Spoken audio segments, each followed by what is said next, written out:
Okay. So let's start with our first lecture of CA Foundation Law. This is going to be a fast track batch, right guys? So जैसे नाम ही कहता है, it's a fast track batch. Usually हमारा foundation law जो होता है, जो in all 60 marks का होता है, उसको complete करने के लिए मुझे 85 hours लगते हैं, which is the regular batch. But now this is a fast track batch, so I'm assuming आपने already एक बार हमारा foundation law पढ़ लिया है, या तो ऊपरी ऊपरी आपको knowledge है. So basically every topic is going to be covered in this particular batch, but in a little fast track manner. So you have to be really involved in all the decision making. You have to answer to everything that I am asking you all in class. मेरा lecture जो है, मेरी classes जो है, मेरा subject जो है, जरूर थ्योरेटिकल सब्जेक्ट है, but it is not going to be monotonous. तो ऐसा बिल्कुल भी नहीं होने वाला मैं बोलती रहोगी और आपको मौका नहीं देने वाली हूँ. It is going to be very interactive. और प्लस हमारे लिए तो और एक बड़ा चैलेंज है कि हमारे जो लेक्चर्स है वो फिजिकली नहीं बल्कि वर्चुअली कंडक्ट किए जा रहे हैं. तो एक प्रॉमिस मैं आप लोगों से भी चाहती हूं, that you should be sincere towards yourself. Lecture देखते देखते बस लेक्चर बंद कर दिया, इंस्टा खोल दिया, फेसबुक खोल दिया, गेम्स खेलना चालू कर दिए या कोई सीरीज देखना चालू कर दिया, ऐसा मैं बिल्कुल भी नहीं चाहती हूं. आप लोगों का अटेम्प्ट जो है, आप लोग जानते हो 24 जून से शुरू हो रहा है. So you have very few days remaining for your attempt. At least इन दिनों में you have to be sincere towards yourself. इतना तो अपने लिए मुझे लगता है आप लोग कर ही सकते हो, राइट गाइज? और किसी के लिए नहीं मांग रही हूं, अपने लिए मैं ये सारी चीजें मांग रही हूं. किसका बर्थडे है? Ricky, wish you a very happy birthday. God bless you Ricky. ठीक है. और देखो क्लास में मस्ती होती रहेगी, बट नाउ मस्ती is secondary. What is our objective is कम से कम समय में हमें हमारे पांचों भी लॉज जो है उसको कंप्लीट करना है, जिसके लिए मुझे आपका बहुत ज्यादा सपोर्ट चाहिए, right guys? And don't worry, जरूर ये सब्जेक्ट थ्योरेटिकल है, बट मेरा अप्रोच एकदम प्रैक्टिकल रहने वाला है.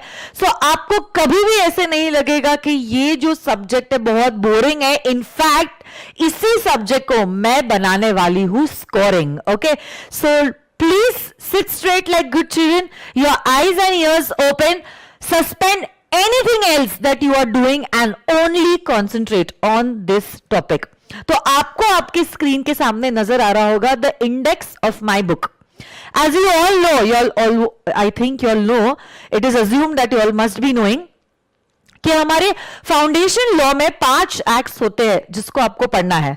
First is the Indian contract act, then is the Sale of Goods Act, Partnership Act, Companies Act and the LLP Act. 60 marks का तो आपका सिलेबस है, बट इंस्टीट्यूट ने इंडिविजुअली कौन से एक्ट का कितना वेटेज है ऐसा प्रिस्क्राइब नहीं किया है. बट जो 2018 में पहला अटेम्प्ट था सीए फाउंडेशन का, मतलब आपके न्यू कोर्स का, उस अटेम्प्ट से आज तक जब हम अटेम्प्ट का ट्रेंड देखते हैं, majority questions are from the Indian contract act. Almost 60 में से 25 to 30 marks questions are from the Indian contract act. तो ऑब्वियसली बात है, जब मैं आपको पढ़ाऊंगी भी, majority of the time is going to be dedicated to the act which has the maximum weightage, which is the Indian Contract Act. So let us begin with our syllabus. Okay.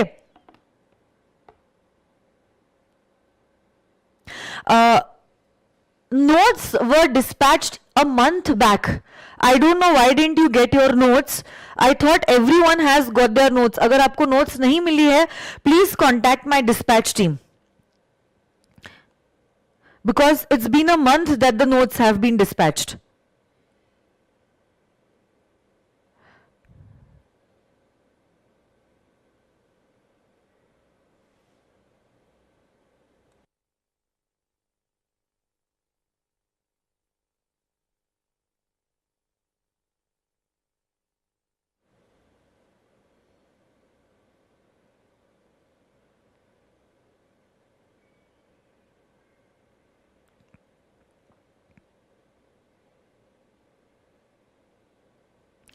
किसी ने पूछा है जो changes है ma'am उसके बारे में कुछ बता दीजिए. Let me tell you one thing.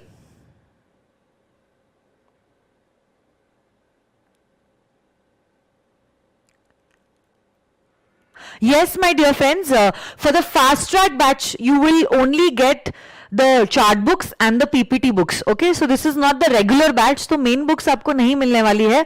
Fast track batch के हिसाब से आपको provide किए जाने वाले हैं only the chart book and the PPT books. So these are your only notes that you all will be having. किसी ने चेंजेस और अमेंडमेंट्स के बारे में मुझे पूछा है. All amendments which are going to be applicable for your attempt will be covered okay in these lectures, so you need not worry. Digital books मैंने किसी को प्रोवाइड की नहीं है, so even though students who have opted for the digital notes have actually got my physical copies of the notes. ठीक है.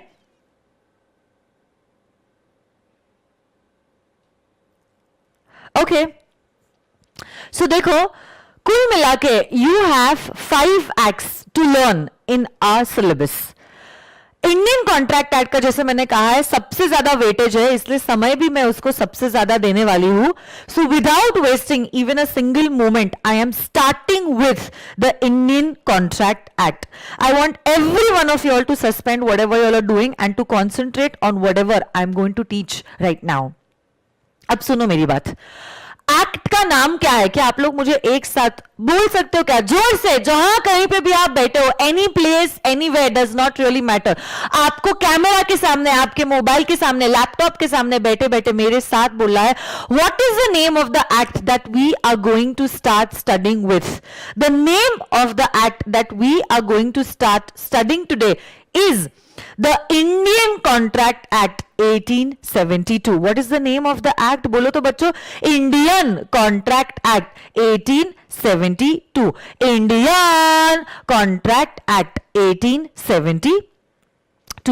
जो मैं कहती हूं 1872 मतलब क्या होता है? 1872 is the year when this particular act came into force. 1872 is the year in which this particular act came into force. And what is the exact date on which this act came into force? 1st September 1872. So 1st September 1872 को ये act की शुरुआत हुई. 1st September 1872 को ये act की शुरुआत हुई और इसी दिन से ये कानून जो है एप्लीकेबल होना शुरू हो गया. एप्लीकेबल होना मतलब क्या? एप्लीकेबल होना मतलब क्या? बेसिकली ये जो कानून है इंडियन कॉन्ट्रैक्ट एक्ट का, ये किन किन लोगों को अप्लाई करता है और ये कब कब अप्लाई करेगा? एप्लीकेबिलिटी का क्या मतलब होता है? ये जो कानून है इंडियन कॉन्ट्रैक्ट एक्ट का, ये किन किन लोगों को एप्लीकेबल है और ये कब कब एप्लीकेबल होगा. इनफैक्ट every act का section number 1 always talks about the applicability of the act. हर एक कानून का, जो भी कानून आप पढ़ने वाले हो, चाहे वो इंडियन कॉन्ट्रैक्ट एक्ट है, पार्टनरशिप एक्ट है, कंपनीज एक्ट है, सेल ऑफ गुड्स एक्ट है, इंटर लेवल में आप लोग पढ़ने वाले हो नेगोशिएबल इंस्ट्रूमेंट्स एक्ट है, कोई भी कानून क्यों ना हो, हर एक कानून का पहला सेक्शन जो होता है, it is always talking about the applicability of the act. वापस से मैं कहना चाहती हूं, एप्लीकेबिलिटी का क्या मतलब होता है? एप्लीकेबिलिटी मतलब ये जो कानून है ये किन किन लोगों को एप्लीकेबल है और ये कब से एप्लीकेबल होना शुरू होने वाला है. तो जहां तक मैं ज्योग्राफिकल एप्लीकेबिलिटी की बात करती हूं, my dear friends, this act applies to whole of India. This act applies to the whole of India. This act applies to the whole of India.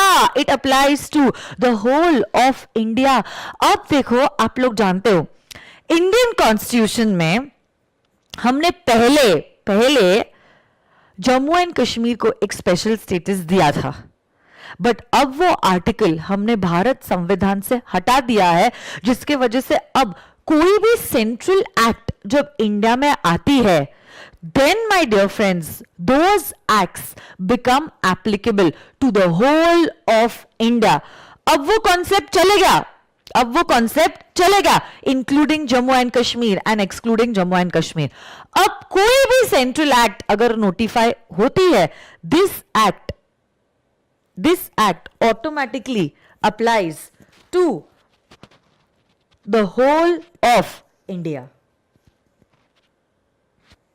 Just 1 second, let me check.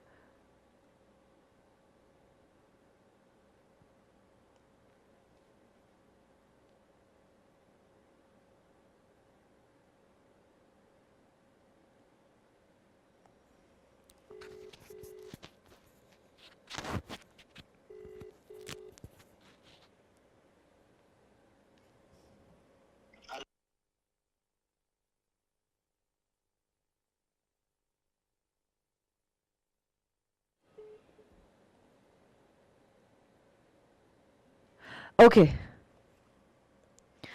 If you feel the voice is more, please remove your earphones और volume का tab आपके पास है, आपके पास option है, you can increase और decrease the volume as you wish to. Okay, so if you feel the volume is a little higher, you can reduce the volume from your end also. Okay, you don't have to make a fuss of everything. Okay, come on, now you all are foundation students यार, आप लोग professionals हो, बच्चों की तरह behave नहीं करना है. आवाज कम लग रही है बढ़ा सकते हो, ज्यादा लग रही है कम कर सकते हो, सिंपल. कितना टेंशन लेते हो आप लोग छोटी छोटी चीजों का.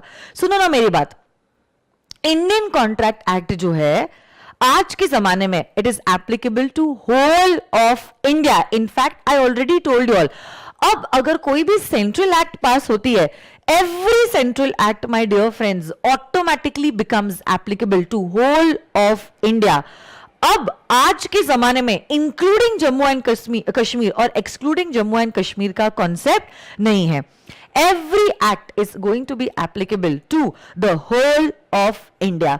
तो यही है सेक्शन नंबर 1 जो बात करता है applicability of the Indian contract act के बारे में. क्या आप लोग एक साथ मुझे बता सकते हो? You can reply through chats also. Section number 1 जो है वो बात करता है एप्लीकेबिलिटी ऑफ द एक्ट के बारे में. इंडियन कॉन्ट्रैक्ट एक्ट कहां एप्लीकेबल है प्लीज बताइए मुझे. I am waiting for your answers on the group. Indian contract act कहां पे एप्लीकेबल है? It is applicable to, please tell me. It is applicable to, come on, I am waiting for your answers on the group. Come on, tell me. It is applicable to what? Come on, tell me.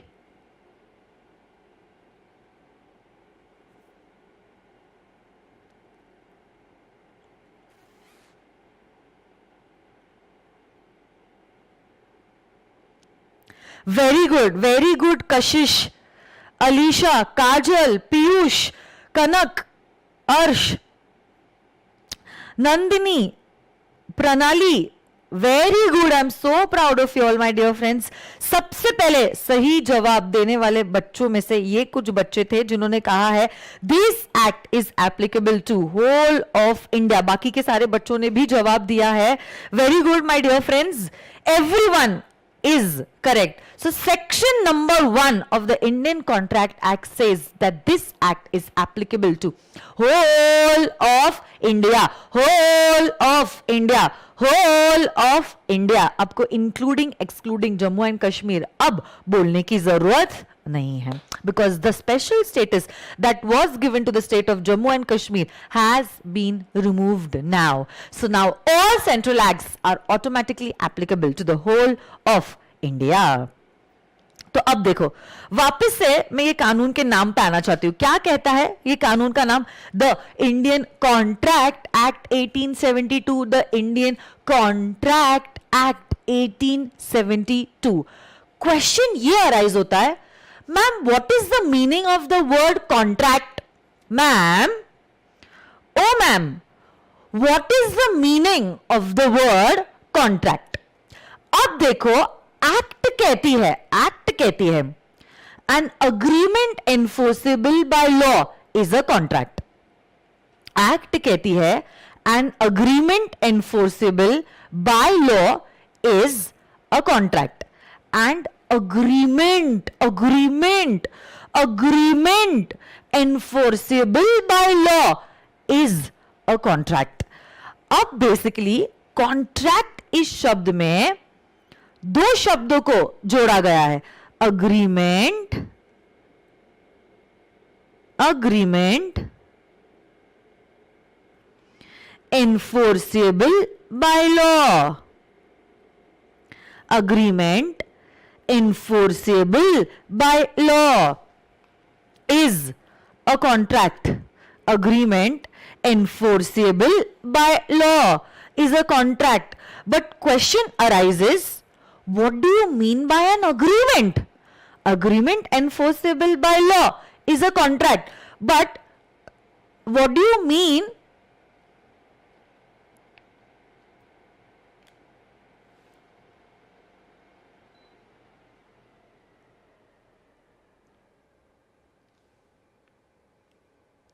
What do you mean by the word agreement? Agreement बहुत simple word है जो हम layman language में भी use कर सकते हैं. Basically किस offer plus acceptance is nothing but it is an agreement. Offer plus acceptance is nothing but it is an agreement. जैसे कि से फॉर एग्जाम्पल मैं आपको पूछती हूं, do you want to purchase my iPhone for ₹50,000. I am offering you to sell my iPhone for ₹50,000. मैंने offer दी और आपने कहा क्या बात है, लाख 1.5 लाख का फोन मुझे 50,000 में मिल रहा है, वो भी अंकिता मैम का, इससे बेहतर और क्या हो सकता है. Of course I would love to purchase your phone for ₹50,000 ma'am. तो अब देखो यहां पे क्या हुआ है, मैंने ऑफर दिया है और आपने इसको एक्सेप्ट कर दिया है. Offer plus acceptance means an agreement.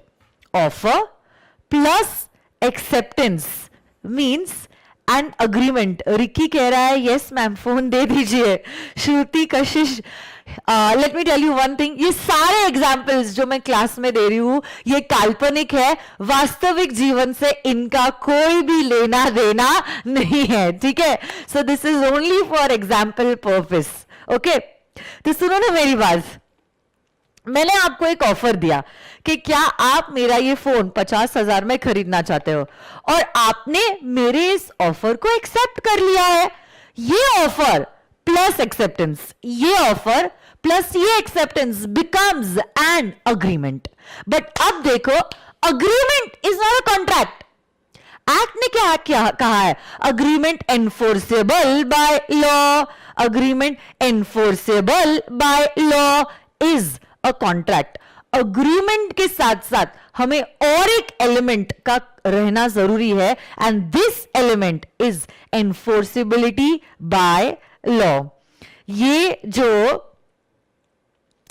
जो अग्रीमेंट है it should also be enforceable by law. It should also be what, my dear friends?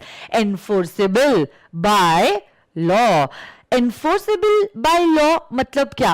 There should be an intention to create a legal obligation. There should be an intention to create a legal obligation. There should be an intention to create a legal obligation. जैसे कि I will give you another example. ठीक है, मैं कहती हूं चलो आज मैं बहुत ज्यादा खुश हूं, मैं बहुत ज्यादा खुश हूं, आज मेरा पहला दिन है मेरे फाउंडेशन के स्टूडेंट्स के साथ, चलो क्लास के बाद आइसक्रीम खाने चलते हैं, गर्मी का मौसम है, let's go for an ice cream treat guys. अब ऐसे केस में मैंने आपको एक ऑफर दिया है कि let's go for an ice cream treat और आपने ये ऑफर को खुशी खुशी एक्सेप्ट कर लिया है. कहा ऑफ कोर्स मैम, सिर्फ आइसक्रीम क्यों, चलो आइसक्रीम के बाद डिनर के लिए भी चलते हैं. मैंने ऑफर दिया, आपने एक्सेप्टेंस दे दिया. बट अब देखो क्लास के बाद मैं कुछ आइसक्रीम का नाम ही नहीं निकालती हूं, मैं आपको लेके ही नहीं जाती हूं for that ice cream treat. Will you be able to sue me for not following what I told in class? बोलो, मैंने आपको ऑफर दिया चलो आइसक्रीम ट्रीट के लिए चलते हैं, आपने हाँ भी बोल दिया, हाँ man of course why not, let's go for the treat after the class. But class के बाद मैं कुछ नाम ही नहीं निकालती हूँ आइसक्रीम ट्रीट के लिए जाने के लिए. मतलब बेसिकली अब I am not interested to take you all for this treat. Will you be able to sue me will you be able to sue me? Kashish, Shruti और निशांत कह रहे हैं नो मैम, हम आपको स्यू नहीं कर पाएंगे। तो क्यों बेटा, why will you not be able to sue me? आपने एकदम सही जवाब दिया। अच्छा, कोई कह रहा है, मानव कह रहा है मैम कोविड-19 है इसीलिए। बेटा आई नो कोविड-19 है, बट इमोशनल मत हो। I can understand, I can totally understand what you are going through.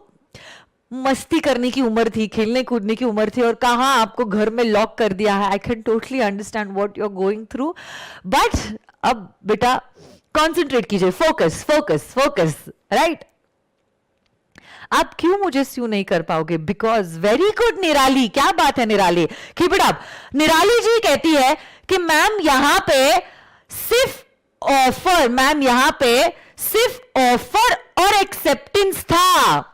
मतलब आपके बीच में और हमारे बीच में मैम सिर्फ ऑफर और एक्सेप्टेंस हुआ, मतलब हमारे बीच में सिर्फ अग्रीमेंट हुई, हमारे बीच में लीगल ऑब्लिगेशन कुछ नहीं था।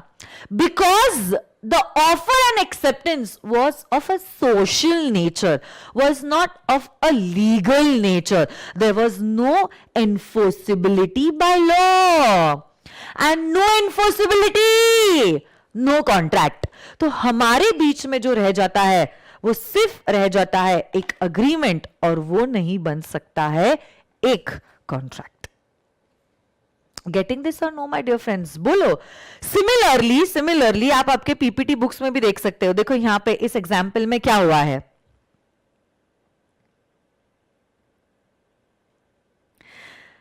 विराट और अनुष्का की वेडिंग एनिवर्सरी है, और इसी एनिवर्सरी पे विराट अनुष्का को प्रॉमिस करता है कि हे Anushka, on today's special day, on our anniversary, I am going to gift you a diamond ring. So अब basically विराट ने डायमंड रिंग देने का ऑफर किया, अनुष्का ने उस चीज को एक्सेप्ट कर लिया, अनुष्का ने उस चीज को एक्सेप्ट कर लिया। बट अनफॉर्चुनेटली इवनिंग में ऑफर हुआ, एक्सेप्टेंस भी मिल गया। ऑफर हुआ, एक्सेप्टेंस भी मिल गया, but unfortunately my dear friends, Virat did not give this diamond ring to Anushka on that evening. अब मुझे बताओ क्या अनुष्का विराट को स्यू कर पाएगी? क्या अनुष्का विराट को स्यू कर पाएगी? So the answer to this question is no. Unfortunately Anushka Virat को स्यू नहीं कर पाएगी। क्यों नहीं कर पाएगी माय डियर फ्रेंड्स? क्योंकि दोनों के बीच में जो हुआ वो सिर्फ एक अग्रीमेंट माना जाएगा, वो सिर्फ एक अग्रीमेंट माना जाएगा। So very good my dear friends. Suyash, Piyush, Komal ने सही जवाब दिया था, बट सबसे पहले सही जवाब के साथ साथ रीजनिंग दिया है पूजा ने और ऋतुजा ने, और तीसरा जो बच्चा है या बच्ची है वो है निशांत। मैं देख रही हूं इस ग्रुप में सारी लड़कियां ही सबसे ज्यादा एक्टिव है। लड़कों थोड़ा शर्म करो, आपका ध्यान कहां है? पढ़ाई पे ध्यान दो और मेरे सवालों के जवाब दो। Come on guys, mostly all the girls are only giving the answers.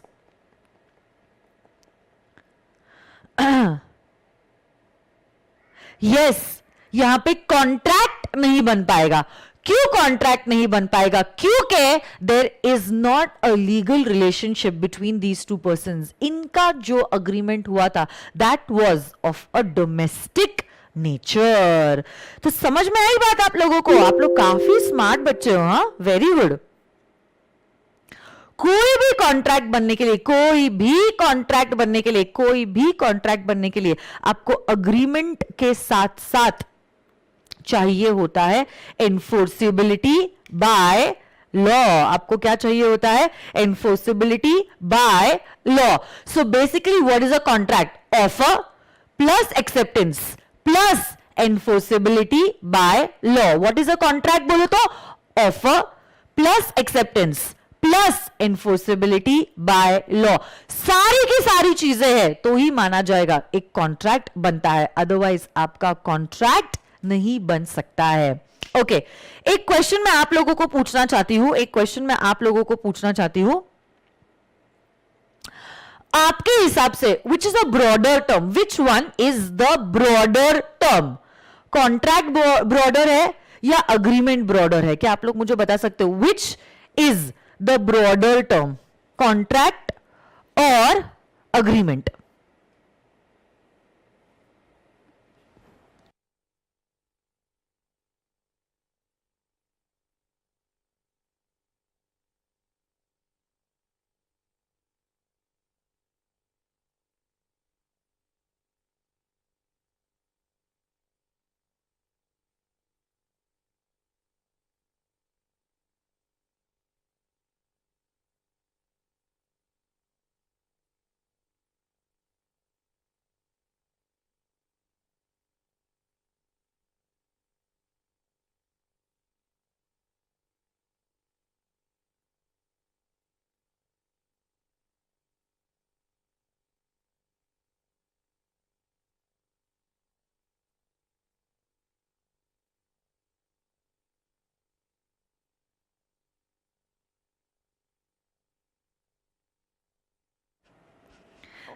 Yes, so all of you all have almost given me the correct answer.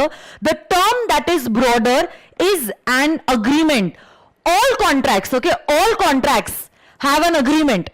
But every agreement may not turn into a contract. Why? There could be certain agreements which can remain as agreements and do not turn into contracts. Like the example that I gave you right now. I invited you for an ice cream treat. यहाँ पे आपके और मेरे बीच में क्या हुआ है? आपके और मेरे बीच में जो हुआ है that is only an agreement. सिर्फ है एक offer and acceptance. Whereas Virat और अनुष्का जो एग्जाम्पल था उस केस में भी माय डियर फ्रेंड्स हमारे बीच में जो हुआ है that is only an agreement. Why? Because the relationship between them is of a domestic nature and there is no legal obligation. तो कोई भी कॉन्ट्रैक्ट बनने के लिए आपके पास होना चाहिए offer plus acceptance plus enforceability by law, then only it will turn into a contract. So I think all of y'all gave me the correct answer. All of y'all gave the correct answer and the answer is that a agreement is a broader term as compared to a contract. तो अगर ऐसा कुछ मुझे बताना हो through a diagram, this is an agreement and this is a contract. Broader term मतलब super set जो है वो क्या है? अग्रीमेंट. अब ये अग्रीमेंट सोशल भी हो सकती है, डोमेस्टिक भी हो सकती है, बट अगर आपकी अग्रीमेंट कमर्शियल टाइप की है तो आपका अग्रीमेंट क्या बन जाएगा? बन जाएगा एक कॉन्ट्रैक्ट. बन जाएगा एक कॉन्ट्रैक्ट. बन जाएगा एक कॉन्ट्रैक्ट. यस और नो गाइस? बोलो. तो जैसे कि यहां पे देखो क्या हुआ है. There are two parties Aamir and Shahrukh. अब आमिर जो है वो शाहरुख को पूछ रहे हैं, हे Shahrukh, Are you interested to buy my car at 50 lakh rupees? यहां पे आमिर ने दिया है एक ऑफर और शाहरुख ने इसी ऑफर को एक्सेप्ट कर लिया है. शाहरुख ने इसी ऑफर को क्या कर लिया है? एक्सेप्ट कर लिया है. अब देखो यहां पे ऑफर भी है और एक्सेप्टेंस भी है, दोनों के बीच में अग्रीमेंट है. Plus this agreement is of commercial nature. Because this agreement is of commercial nature, यहां पे agreement है जो enforceable है and an agreement enforceable by law turns out to be a contract. तो अब दोनों के बीच में जो होगा will be a contract, will be a contract. Getting this और नो माय डियर फ्रेंड्स?